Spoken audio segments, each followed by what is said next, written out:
10,000 கோடிக்கு பிளான் போடும் ராஜமௌலி, மகேஷ் பாபு தாங்குவாரா?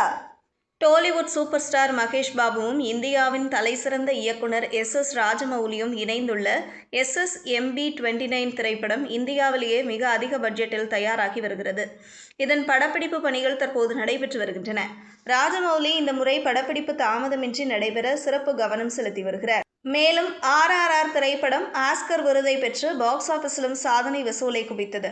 தற்போது SSMB29 திரைப்படத்தின் மூலம் உலக பாக்ஸ் ஆபீஸில் 10,000 கோடிகளை வசூலிக்க ராஜமௌலி இலக்கு நிர்ணயித்துள்ளதாக தகவல்கள் தெரிவிக்கின்றன. இந்த இலக்கை அடைய இத்திட்டத்திற்காக தீவிரமாக செயல்பட்டு வருகிறார். SSMB29 திரைப்படம் இந்தியா முழுவதுமின்றி உலகின் 120 நாடுகளில் வெளியிட திட்டமிடப்பட்டுள்ளது. ஹாலிவுட் படங்களுக்கு சற்றும் சளைக்காத வகையில் இத்திரைப்படம் உருவாக்கப்பட்டு வருகிறது. ஆப்பிரிக்கா மற்றும் கென்யா உட்பட பல்வேறு நாடுகளில் படப்பிடிப்பு நடைபெற்றுள்ளது. இதுவரை 3 கட்ட படப்பிடிப்புகள் நிறைவடைந்துள்ளன. படப்பிடிப்பு தளத்தில் நடிகர் மகேஷ் பாபு சிங்கங்களுடன் உலாவரும் வீடியோ இணையத்தில் பரவியது. இதை பார்த்த ரசிகர்கள் அந்த வீடியோவை ட்ரெண்ட் ஆக்கினார்கள்.